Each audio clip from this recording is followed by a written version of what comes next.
Assalamualaikum warahmatullahi wabarakatuh. Pemirsa Selaparang TV dimanapun Anda berada, senang sekali kami kembali hadir menjumpai Anda dalam program acara bimbingan rohani pengajian bulanan Pemda Kabupaten Lombok Timur, yang mana pada kesempatan kali ini dirangkaikan dengan peringatan Isra Mi'raj Nabi Muhammad SAW tingkat Kabupaten Lombok Timur yang bertempat di Masjid Agung Al-Mujahidin Selong. Dan di tempat ini telah hadir juga Bapak Bupati Kabupaten Lombok Timur. Dan pemirsa, pada kesempatan kali ini tausiah yang akan kita dengarkan akan disampaikan oleh Tuan Guru Haji Ahmad Muzani LCMA. Dan tidak berlama-lama pemirsa, langsung saja kita simak bersama. Selamat menyaksikan. Assalamualaikum warahmatullahi wabarakatuh. Waalaikumsalam warahmatullahi wabarakatuh. Alhamdulillahirabbil alamin. Wa bihi nasta'in ala umuri dunya waddin. Wassalatu wassalamu ala asyrafil anbiya'i wal mursalin Sayyidina Muhammadin wa ala alihi washabbihi ajma'in. Maha suci Allah yang telah memperjalankan hambanya pada suatu malam dari Masjidil Haram ke Masjidil Aqsa. Bapak Bupati Lombok Timur dan seluruh hadirin yang dirahmati Allah dan yang kami hormati, alhamdulillah wa syukurillah, di malam hari yang berbahagia ini, atas izin dan kasih sayang Allah Subhanahu wa Ta'ala, kita bisa hadir bersama di tempat yang sangat mulia ini untuk mengikuti acara peringatan Isra dan Mi'raj Nabi besar Muhammad Sallallahu Alaihi Wasallam 1444 Hijriah tingkat Kabupaten Lombok Timur. Salawat dan salam semoga selalu tercurah pada junjungan alam Nabi besar Muhammad Sallallahu Alaihi Wasallam. Hadirin yang dirahmati Allah, selanjutnya mari kita buka acara ini dan bersama-sama melapaskan basmalah. Bismillahirrahmanirrahim. Berikut ini hadirin kita simak dengan seksama pembacaan ayat-ayat suci Al-Quran dibacakan oleh Ustadz Haji Awaluddin, juara 2 internasional MTQ di Kuala Lumpur dan juara pertama MTQ nasional di Kalimantan Utara pada tahun 2017. Kami silakan.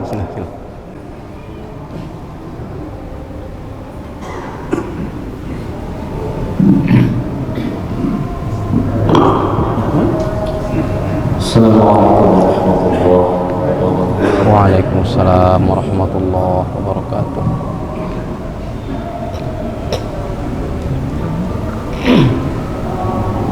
أعوذ بالله من الشيطان الرجيم.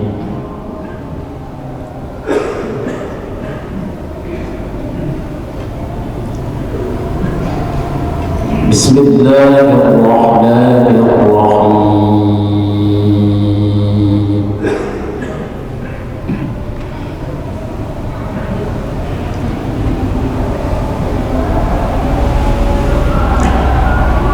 سبحان الذي أسرى بعبده ليلا من المسجد الحرام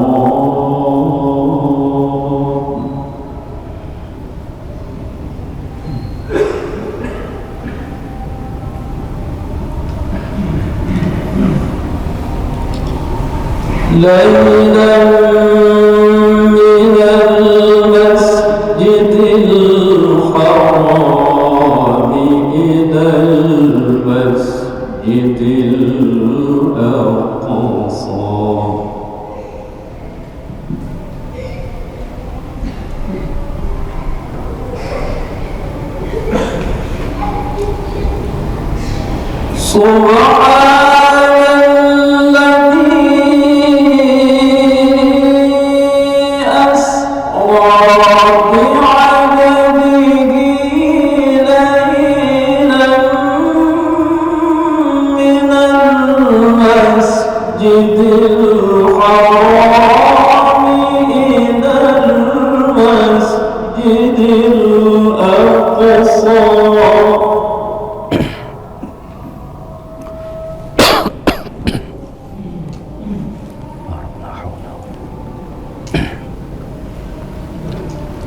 ليلا من المسجد الحرام إلى المسجد الأقصى الذي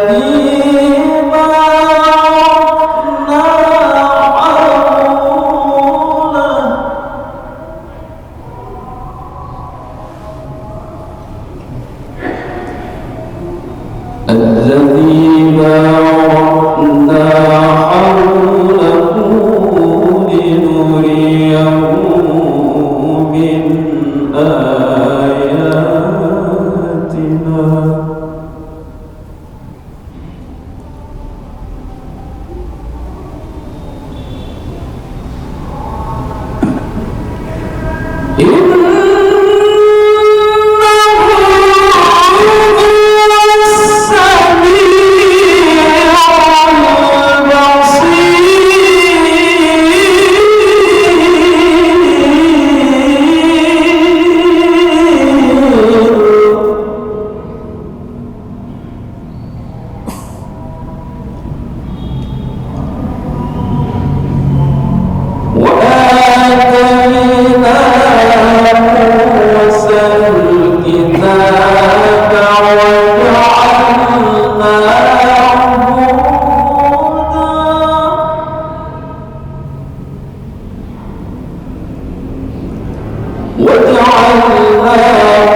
Assalamualaikum warahmatullahi wabarakatuh. Waalaikumsalam warahmatullahi wabarakatuh.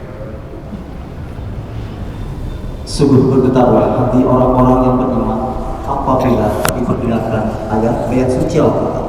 Maha benar Allah dengan segala firman. Hadirin yang dirahmati Allah, berikut ini kita dengarkan bersama sambutan Bupati Lombok Timur. Kami Assalamualaikum warahmatullahi wabarakatuh. Waalaikumsalam warahmatullahi Alhamdulillah wabarakatuh. wa syukrulillah wa wassalamu ala maulana rasulillah wa ala alihi wa sahbihi wa man wala wa la hawla wa la quwwata illa billah, amma ba'd.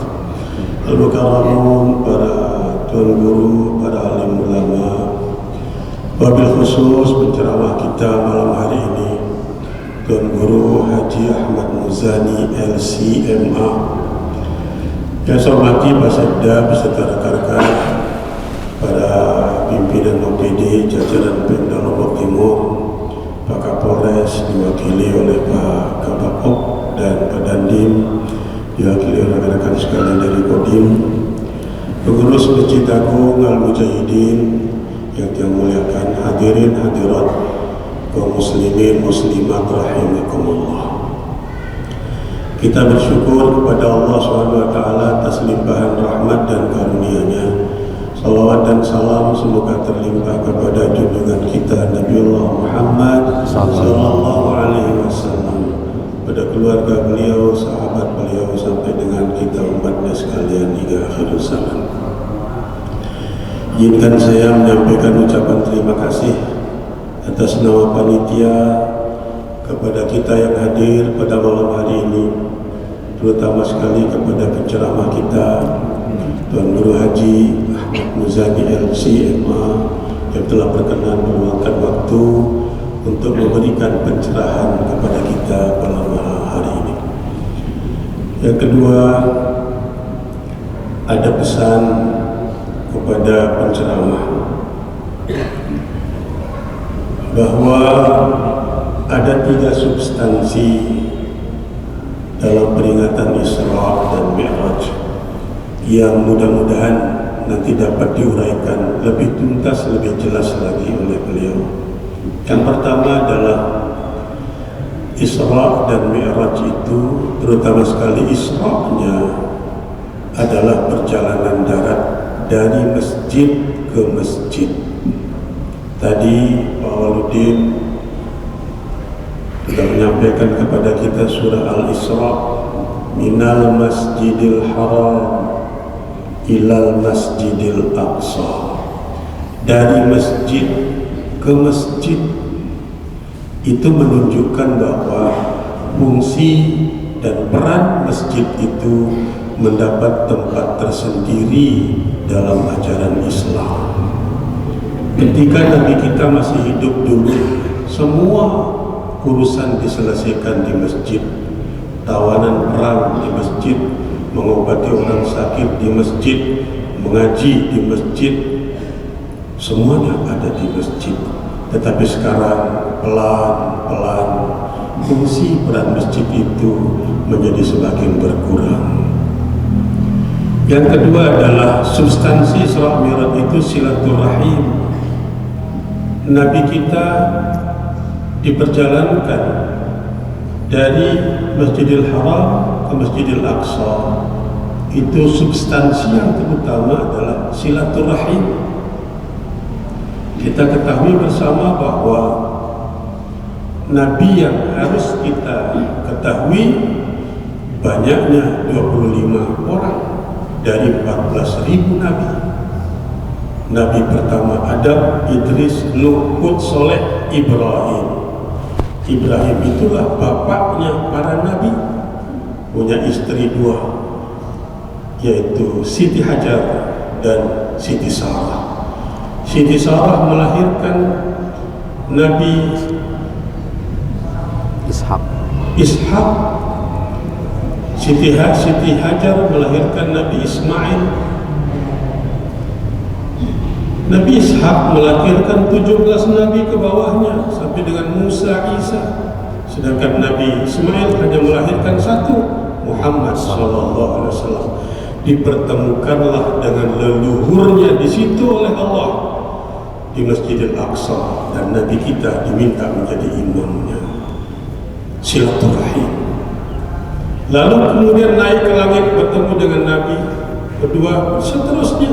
Ketika kemudian bersilaturahim dengan Allah, at-tahiyyatul mubarakatus salawatut thayyibah, turun kembali membawa 50 kali sholat, akhirnya menjadi 5, dan 5 itu pahalanya sama dengan 50. Intinya adalah silaturahim. Yang ketiga substansinya adalah sholat. Sholat itu juga silaturahim. Bukankah sholat itu diawali dengan Allahu Akbar hablum minallah, diakhiri dengan Assalamualaikum warahmatullahi wabarakatuh hablum minannas, silaturahim. Jadi 3 substansi itu mohon kepada Tuan Guru Haji Ahmad Muzani tambahkan pencerahan kepada kita sehingga benar-benar peristiwa Isra Mi'raj itu terpatri dalam hati kita, kemudian kita hayati dan kita amalkan dalam kehidupan kita. Sudah barang tentu dalam penyelenggaraan acara ini terdapat banyak kehilapan, kekeliruan yang tidak disengaja. Oleh karena itu atas nama panitia juga saya menyampaikan permohonan maaf yang tulus. Jazakumullah khairul jazak. Selamat kita memperingati, dan insya Allah lamun dabau jemaah terpuasa. Tapi biasanya hari Sabtu itu banyak undangan nikah, undangan pengantin. Rasa-rasanya kalau kita puasa, rasanya kok lain gitu. Tapi ya, karena hari besok itu hari istimewa, sunnah benar-benar tanggal 27 Rajab itu puasa, meskipun dia hari Sabtu. Ya mudah-mudahan kita bisa melaksanakan itu. Dan kepada Tuan Guru Haji Ahmad Muzani sekali lagi kami sampaikan ucapan terima kasih. Dan Allah yakum ajmain. Billahi taufiq wal hidayah. Assalamualaikum warahmatullahi wabarakatuh. Waalaikumsalam warahmatullahi wabarakatuh. Siap. Hadirin yang dirahmati Allah, berikut ini mari kita simak tausiah hikmah peringatan Isra dan Mi'raj Nabi besar Muhammad sallallahu alaihi wasallam disampaikan oleh Bapak Tuan Guru Haji Ahmad Muzani LCM. Kami silakan. Enggak ya PR.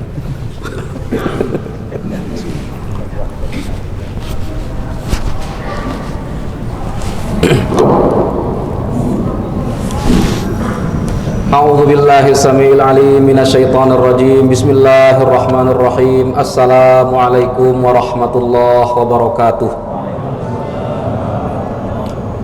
Alhamdulillah rabbil alamin, wassalatu wassalamu ala imamil anbiya'i wal mursalin, sayyidil awwalina wal akhirin, habibina wa qudwatina wa qurrati a'yunina Muhammadinil amin, wa ala alihi at-tayyibin at-tahirin wa ala sahabatihi ajma'in.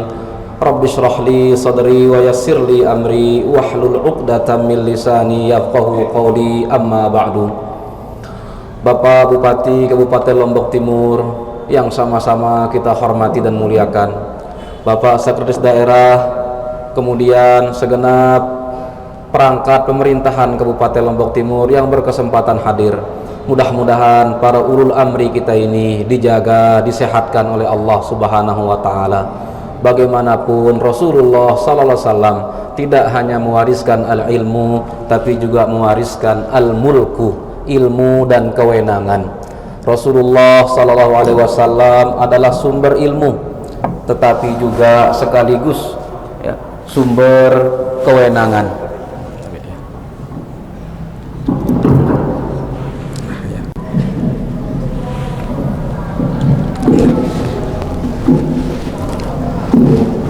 Begitu pula yang sama-sama kita hormati dan muliakan bapak-bapak dari TNI dan Polri, Bapak Kapolres, Bapak Dandim, serta segenap mu'takifin, mu'takifat, pengurus Masjid Agung yang mudah-mudahan dijaga, disehatkan, diafiatkan oleh Allah Subhanahu wa taala. Alhamdulillah wa syukrulillah. malam hari ini adalah malam ke-27 dari bulan Rajab, yang berdasarkan pandangan banyak ulama, pada malam hari inilah 1 tahun sebelum hijrah Rasulullah sallallahu alaihi wasallam diisrakan oleh Allah Ta'ala, juga dimi'rajkan sekalian. Memang Bapak Ibu yang kami hormati dan muliakan, esensi dari Isra dan Mi'raj ini adalah peristiwanya, bukanlah hari dan tanggalnya, bukanlah bulan dan tahunnya. Sehingga banyak ungkapan, banyak penelitian dari para ulama tentang kapan sebenarnya Isra dan Mi'raj. Sahabat Nabi yang bernama Abdullah ibnu Abbas radhiyallahu anhu, sebagaimana dikutip oleh kitab-kitab hadis, beliau meyakini bahwa Isra dan Mi'raj itu terjadi pada bulan Rabiul Awal, berdasarkan satu adat Allah Ta'ala, satu kebiasaan Allah yang menakdirkan peristiwa-peristiwa besar yang berkaitan dengan Nabi itu selalu berkaitan dengan bulan Rabiul Awal. Wulida Rasulullah sallallahu alaihi wasallam fil yaumil itsnaini ats-tsani asyara min syahri Rabiul Awal, kata beliau, Nabi kita dilahirkan pada hari Senin 12 Rabiul Awal. Wa fihi bu'itsa, diresmikan menjadi nabi dan rasul oleh Allah Ta'ala pada bulan Rabiul Awal. Wa fihi urija, pada bulan itu juga beliau dimi'rajkan oleh Allah Subhanahu wa Ta'ala. Wa fihi hajara, pada bulan Rabiul Awal juga Nabi hijrah dari Mekah ke Madinah. Walaupun kita memperingati tahun baru itu pada bulan Muharram, karena memang awal tahun itu adalah bulan Muharram, tetapi peristiwa hijrahnya itu pada bulan Rabiul Awal. Wa fihi mata, bahkan hari wafatnya Nabi juga pada bulan Rabiul Awal. Namun sekali lagi, Al-Imam Ibnu Katsir, sahibut tafsir, yang menyusun tafsir Al-Quran, beliau juga Al-Hafiz, ulama hadis, dan banyak ulama-ulama lain melakukan penelitian bahwa hijrahnya Nabi itu pada bulan Rajab, wabil khusus malam 27 Rajab, seperti malam hari ini. Bapak Bupati serta muslimin muslimat yang semuanya kami hormati dan muliakan, ada hal-hal yang tak terpisahkan dari Isra dan Mi'raj, sebagaimana yang disampaikan oleh Bapak Bupati tadi. Ya, ada hal-hal yang tak terpisahkan dari Isra dan Mi'raj. Yang pertama, Isra dan Mi'raj itu soal keimanan. Isra itu dikuatkan oleh dalil yang sangat kuat dari ayat Al-Quran yang dibacakan dan diperdengarkan kepada kita tadi. Subhanalladzi asra bi 'abdihi lailan minal masjidil haram ilal masjidil aqsa alladzi barakna haulahu linuriyahu min ayatina innahu huwas samiul basir.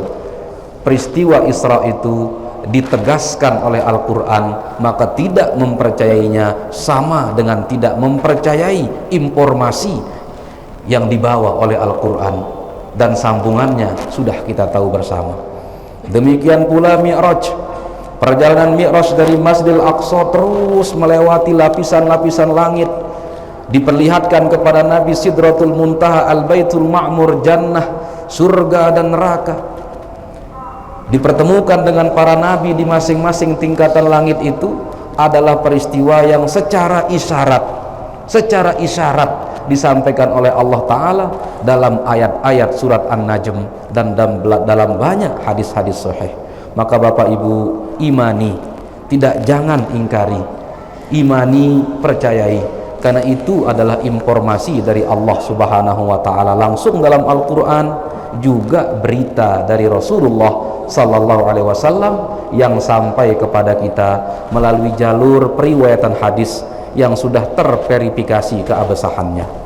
Bapak Bupati serta muslimin muslimat, mu'takifin mu'takifat yang kami hormati dan muliakan, satu hal yang tak terpisahkan dari Isra Mi'raj juga yang kedua tentang masjid. Memang betul, dimanapun Nabi singgah, Nabi membangun masjid. Ketika hijrah dari Mekah ke Madinah, Nabi singgah di Kuba, Nabi membuat masjid Kuba. Belum sampai Madinah, ketika sampai di Madinah pertama kali, bukan menunggu esok harinya, bukan menunggu sejam kemudian, tapi pertama kali Nabi menentukan lokasi dibangun masjid, sehingga bangunan pertama yang direncanakan dan dieksekusi oleh Rasulullah SAW ketika sampai di Madinah adalah masjid. Dan masjid dulu, ya, sebagaimana pernah kita bahas hadisnya di sini pada malam Senin Januari yang lalu, bahwa masjid itu adalah al-madrasatul ula fil Islam. Sekolah pertama dalam Islam itu masjid. Bukan kampus, bukan ma'had, bukan yayasan, bukan lembaga-lembaga pendidikan resmi maupun non resmi, tapi pertama kali yang menjadi madrasah adalah masjid. Bahkan kalau melihat durasi waktu, ya Bapak Ibu, Masjid Nabawi itu lebih banyak digunakan Nabi untuk mengajarkan daripada untuk sholat. Sholat itu 5 waktu, tapi waktu yang tersisa di antara sholat-sholat itu lebih banyak Nabi gunakan untuk mengajarkan para sahabatnya tentang ayat yang Allah turunkan, atau menerima keluh kesah dan pertanyaan dari sahabat-sahabatnya tentang kejadian atau peristiwa yang mereka hadapi atau yang menimpa mereka. Bapak Ibu yang kami hormati dan muliakan, maka kita menghidupkan masjid ini baik secara langsung maupun tidak langsung, dengan materi maupun non materi, adalah bagian dari menjalankan sunnah kenabian. Menghidupkan masjid itu merupakan sunnah kenabian. Imaratul masajid, memakmurkan masjid itu dengan 2 cara. Orang yang menyumbang 1 lampu untuk masjid, bahkan menyumbang 1 arit untuk membersihkan rumput-rumput di halaman masjid, dia sedang memakmurkan masjid. Begitu pula orang yang mengisi masjid dengan kegiatan-kegiatan keagamaan. Sholat sudah barang tentu, ada kajian-kajian, ada saling simak baca Al-Quran, ada hal-hal positif lainnya. Itu juga termasuk memakmurkan masjid. Tidak hanya pada hal-hal yang berkaitan dengan keagamaan, ya mohon maaf, andai kata di halaman masjid ini digunakan untuk vaksin imunisasi bayi misalnya, itu juga imaratul masajid. Karena apa sabda Nabi? Malam yahtamma bi umuril muslimin falaysa minhum. Barang siapa yang tidak memberikan empati, perhatian kepada urusan-urusan orang beriman, maka seolah-olah dia tidak termasuk saudara orang beriman itu. Dan umurul muslimin, urusan-urusan orang yang beriman itu tidak hanya urusan keagamaan, tidak hanya soal sholat, tidak hanya soal puasa, tetapi urusan gizi juga urusan orang beriman. Urusan kesejahteraan, ketertiban, kesehatan, pendidikan, itu juga urusan orang yang beriman. Bapak Ibu, Bapak Bupati, mu'takifin, mu'takifat yang kami hormati, ya. Yang ketiga tentang sholat, Bapak Ibu, banyak perhatian Nabi tentang sholat ini. Sudah hadis-hadis Nabi tentang sholat, atau bahkan ayat-ayat Al-Quran tentang sholat, sudah lebih dari cukup untuk memantik satu semangat dari para sahabat Nabi, dan dilanjutkan ke generasi-generasi setelahnya untuk mengkaji tentang sholat. Coba, mengapa kalau kita membaca buku hadis, kalau kita membaca buku fikih, tidak dibahas nikah lebih dulu, tidak dibahas jihad lebih dulu, tidak dibahas muamalah lebih dulu, tapi dibahas toharoh, meliputi wudu, mandi, baru kemudian sholat. Karena sholat itu adalah pondasi. Ulama berlomba-lomba, ya, mengkaji tentang sholat, entah itu dari sisi teknis pelaksanaannya, itu wilayah atau domain ilmu fikih.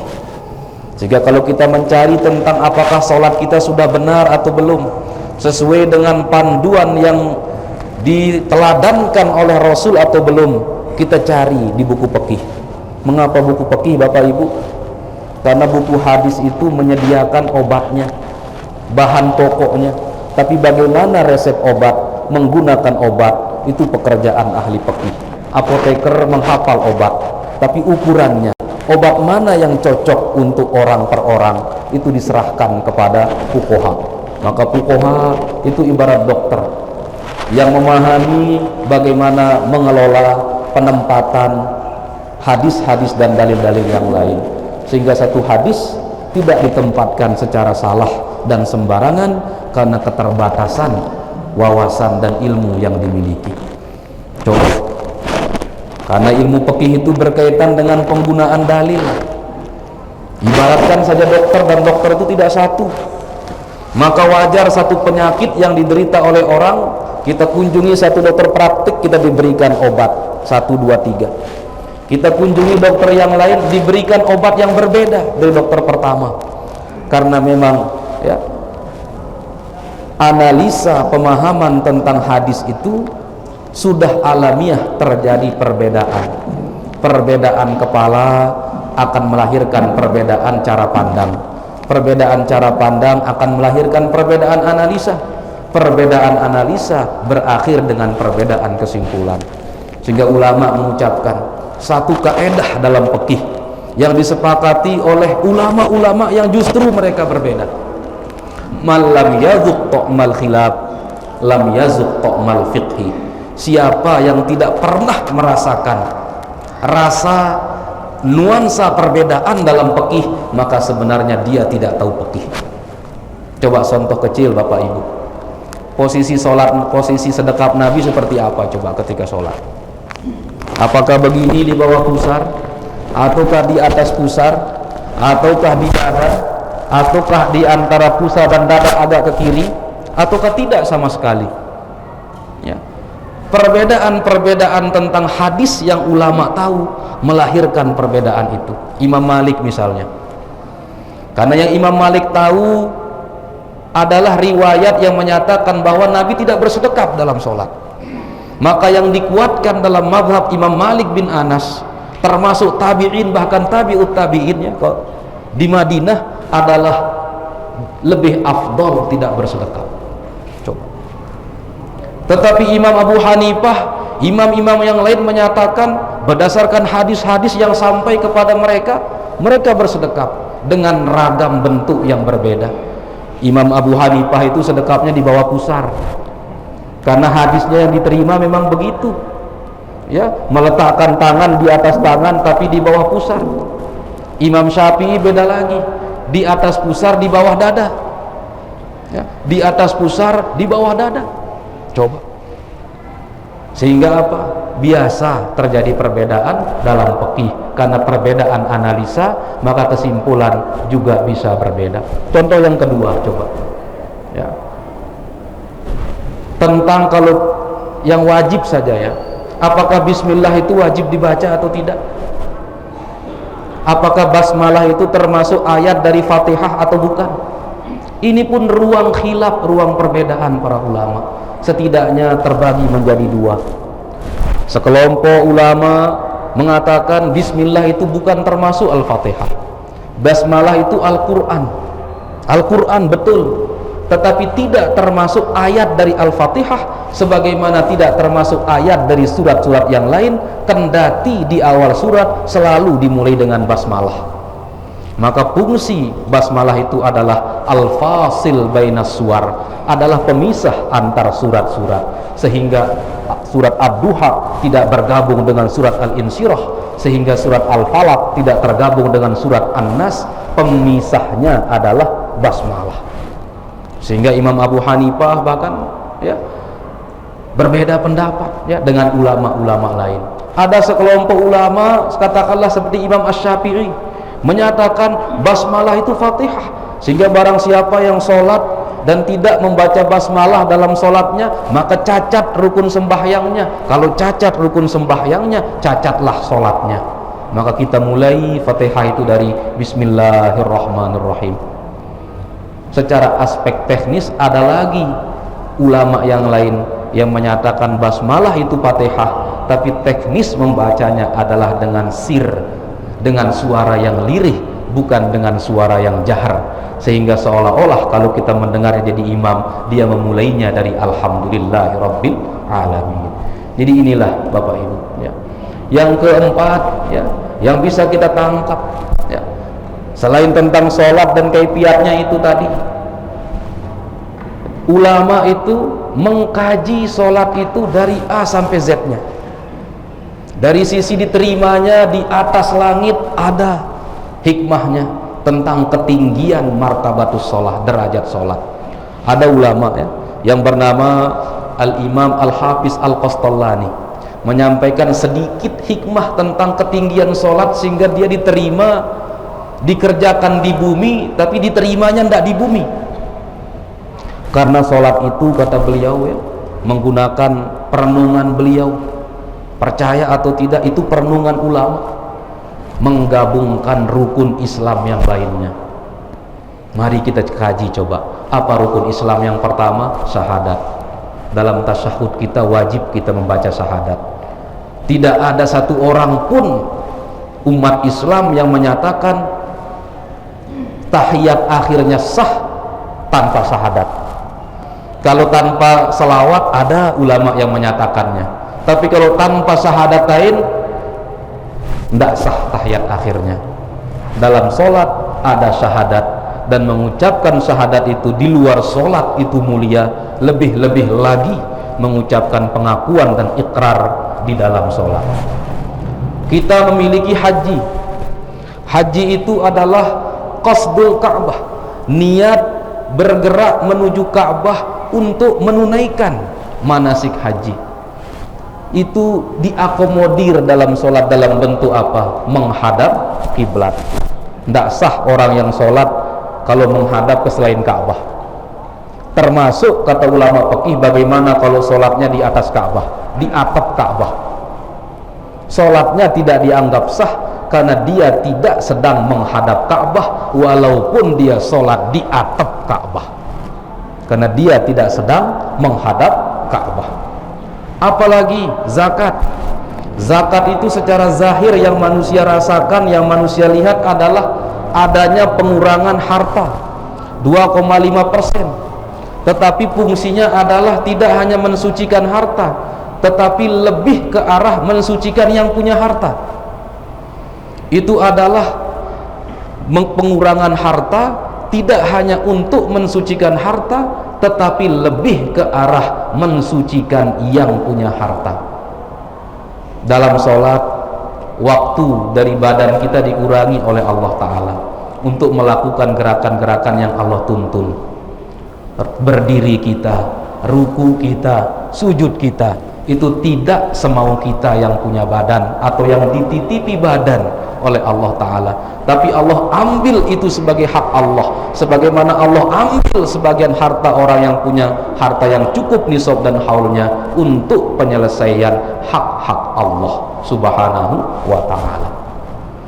Puasa, coba kalau orang puasa kemudian dia minum, batal tidak puasanya?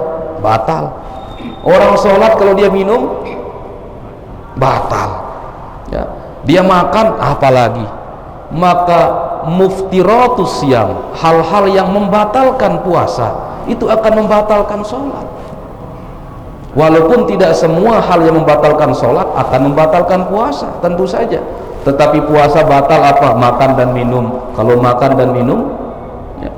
Bahkan ya, jihad itu ada dalam sholat.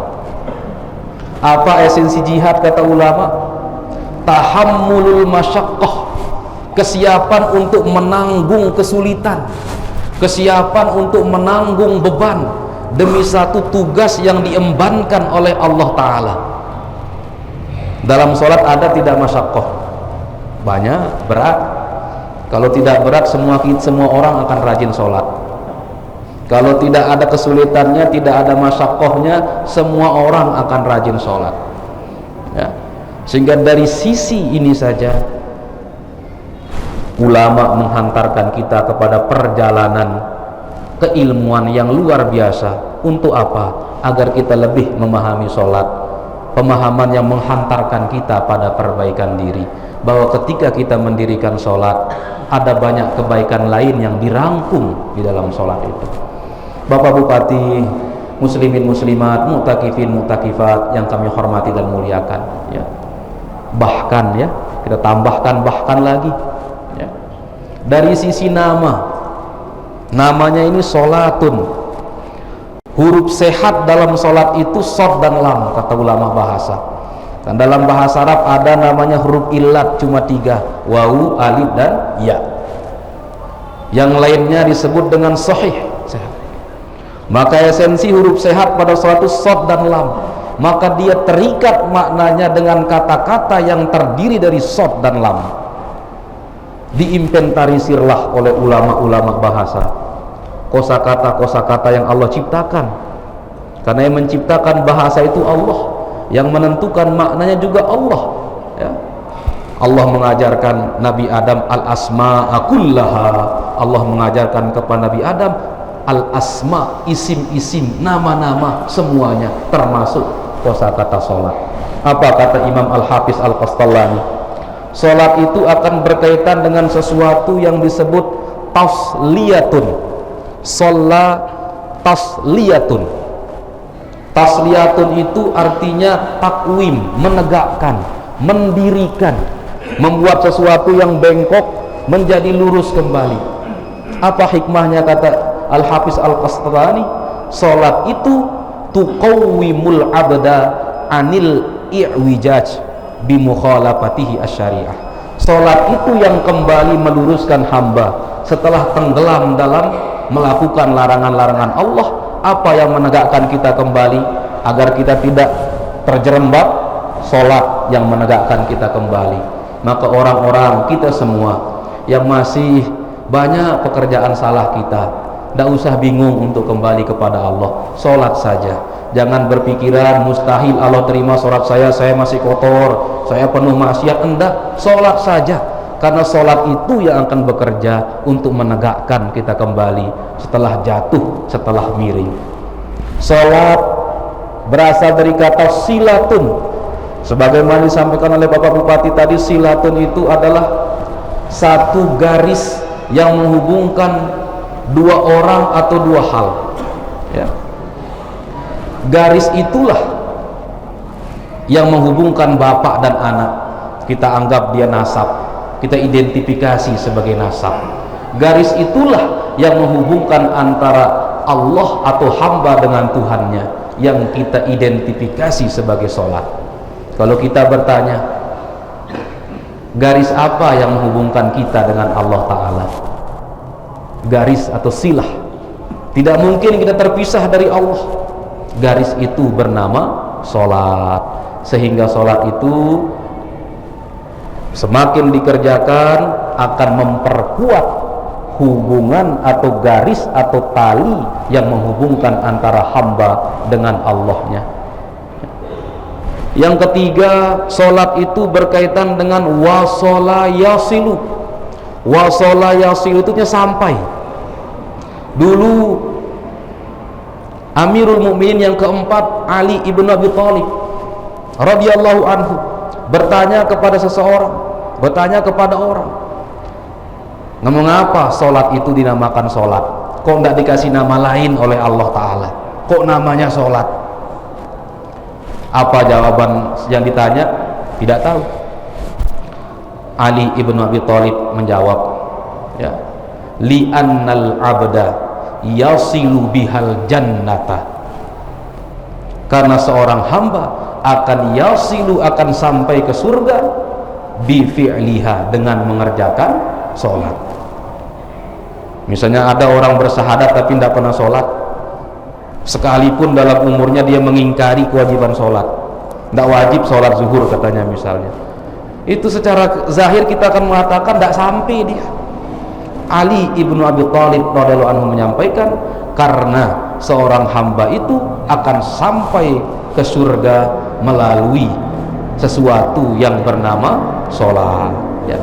Bapak Ibu, Bapak Bupati yang kami hormati dan muliakan, yang keempat, ya, kata Imam Al-Qastallani, sholat itu berkaitan dengan muasalah. Muasalah itu terus menerus artinya. Muasalah itu satu selesai disambung dengan yang lain, ada kesinambungan. Sebagaimana kesinambungan dakwah para nabi, sholat itu menjaga kesinambungan kita. Kesinambungan kita dengan apa? Dengan kasih sayang Allah Ta'ala. Kesinambungan kita terhadap rezeki Allah, terhadap kasih sayang Allah, lebih banyak ditentukan oleh sholat kita. Sehingga bukan tanpa alasan Allah berfirman, wasta'inu bis sabri was sholat. dan mintalah tolong kepada Allah melalui media sholat. Kita sholat itu walaupun tidak bilang Allahumma ghfirli, sudah doa isinya sholat kita itu. Walaupun tidak mengucapkan ya Allah berikanlah kami rezeki, Allahumma rzuqna misalnya rizqan halalan thayyiban, sholat kita sudah mengcover doa-doa kita itu. Wasta'inu bis sabri was shalah. Karena apa? Sholat itu yang membuat kesinambungan dan terus menerusnya rahmat Allah kepada kita.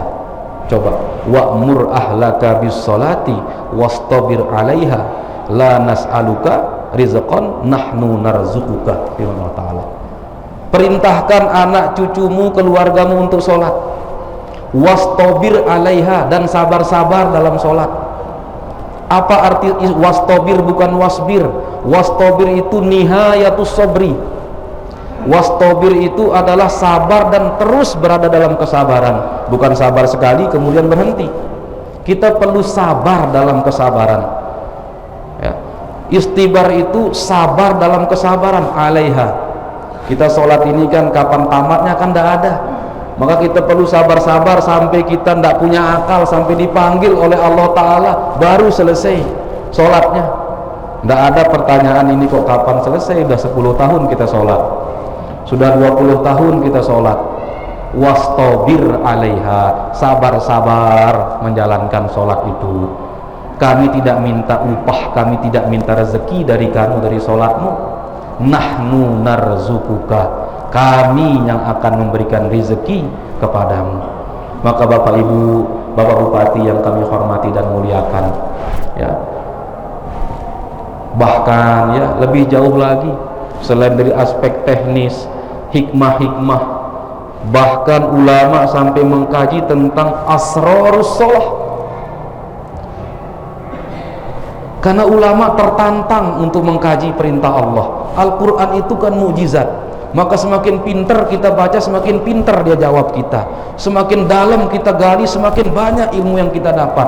Al-Quran itu adalah tambang yang tidak habis-habis hasilnya. Ribuan tafsir, sekian ratus tahun dikaji oleh ulama menunjukkan hal itu. Coba kisah Isra dan Mi'raj, sudah di tahun ini saja berapa majelis yang mengupasnya. Kita tidak berbicara dunia, di Lombok saja bulan Rajab ini berapa majelis mengupas kisah dan Isra Mi'raj. Apalagi kalau diperluas cakupannya Indonesia atau internasional selama sekian ratus tahun. Sehingga dari kajian-kajian itulah ulama menghasilkan sesuatu, dan sesuatu itulah yang kita gunakan, disebarkan, disampaikan. Untuk apa? Meningkatkan tentang qimatus shalah. Qimah itu value, qimah itu nilai. Nilai itu muncul dari semakin berkualitas pekerjaan kita. Kalau rukun syaratnya, sholat kita dengan sahabat juga sama. Sahabat ruku, kita juga ruku. Sahabat sujud, ya kita juga sujud. Ulama baca Fatihah, kita juga baca Fatihah. Apa yang membedakan? Qimah, nilainya. Dan nilai itu muncul dengan bantuan hal-hal yang bisa meningkatkan kualitas pelaksanaan sholat kita. Antara kita dan sholat itu Bapak Ibu terjadi hubungan resiprokal. Semakin bagus kita mengelola, melakukan, menegakkan, berkomunikasi bahkan dengan sholat kita, semakin bagus pula sholat akan memperbaiki diri kita. Mudah-mudahan ada manfaatnya. Terima kasih untuk segala perhatian. Mohon maaf untuk kekhilafan dan kesalahan. Aku ma tasma'un. Wassalamualaikum warahmatullahi wabarakatuh. Iya, sejenak ya sebelum azan kita sama-sama berdoa. Sebelumnya kita sama-sama beristighfar. Astaghfirullahaladzim, astaghfirullahaladzim, astaghfirullahaladzim, alladzi la ilaha illa huwal hayyul qayyum wa atubu ilaih. Ashhadu an la ilaha illallah wa ashhadu anna Muhammadar Rasulullah. Allahumma salli ala sayyidina Muhammad wa ala ali sayyidina Muhammad. Allahumma arhamna fa innaka bina rahim. wa la tu'adzibna fa innaka 'ala dzalika qadir. Ya Allah, rahmatilah kami, sesungguhnya Engkau Maha Pengasih dan Penyayang. Jangan turunkan siksa pada kami ya Allah, kendati Engkau mampu untuk menurunkannya. Allahumma a'inna ala dzikrika wa syukrika wa husni ibadatik. Ya Allah, bantulah kami untuk selalu ingat kepadamu, untuk selalu menegakkan ibadah kepadamu, untuk selalu menjadi hamba yang pandai-pandai bersyukur kepadamu. Allahumma aslih lana sya'nana kullahu. Ya Allah, perbaikilah urusan-urusan kami. Allahumma aslih lana dzurriyyatina. Ya Allah, perbaikilah keluarga dan anak-anak kami. Warzuqna wa iyyahum rizqan halalan thayyiba. Berikan kami rezeki yang halal untuk menegakkan ibadah kami ya Allah. Allahumma ja'alna wa iyyahum min ibadikas salihin. Jadikanlah kami dan anak-anak kami sebagai hamba-hambamu yang soleh dan solehah ya Allah. Rabbana atina fid dunya hasanah wa fil akhirati hasanah wa qina adzabannar. Subhana rabbika rabbil izzati amma yasifun wa salamun alal mursalin walhamdulillahi rabbil alamin. Al-Fatihah.